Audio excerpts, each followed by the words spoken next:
Good morning mga idol. Happy Sunday sa inyo.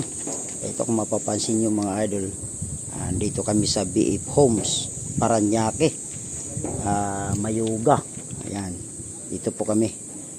May nag-PMC engineer Obnyal na kailangan yung kamag-anak niya rito sa Paranaque, sa BF Homes, sa Mayuga. Kailangan masukatan. Ngayon kung mapapansin, nandito po kami mga idol. Nagsukat na kami rito. Kaya kung mapapansin niya mga idol, yan ay sinukatan namin. Ngayon kung mapapansin niyo mga idol, ang ganda ng mga ginawa ng architect na ito at saka yung owner. Talagang as in hindi tinipid.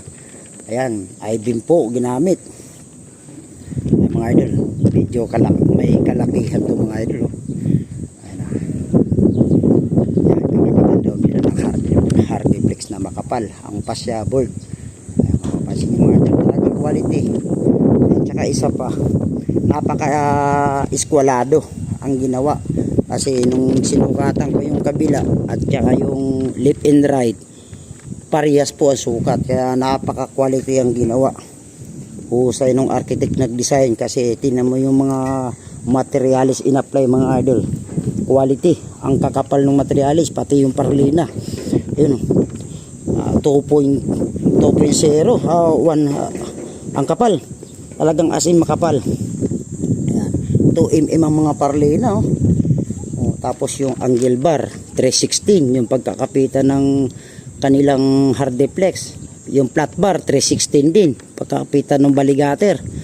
Ayun mga idol, napaka quality anong ginawa ng architect. Talagang nag-combine yung architect at saka yung owner. Ayan. Ganda ng yan, eskwalado pa mga idol yung ginawa ng architect sa pag-layout ng bahay. Yan, shout out kay architect, tsaka shout out ng owner dito. Tsaka lahat ng manggagawa dito, napaka-quality gumawa. Ito mga idol. Yan, ganda Kung mapansin nyo mga idol, napaka-quality.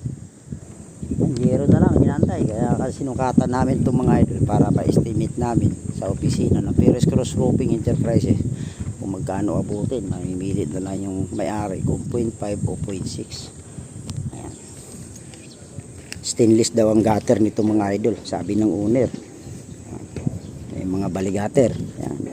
Gusto niya makapal ang mga materials na apply. Ayan. Boss John Mark. Ayan, si Boss John Mark.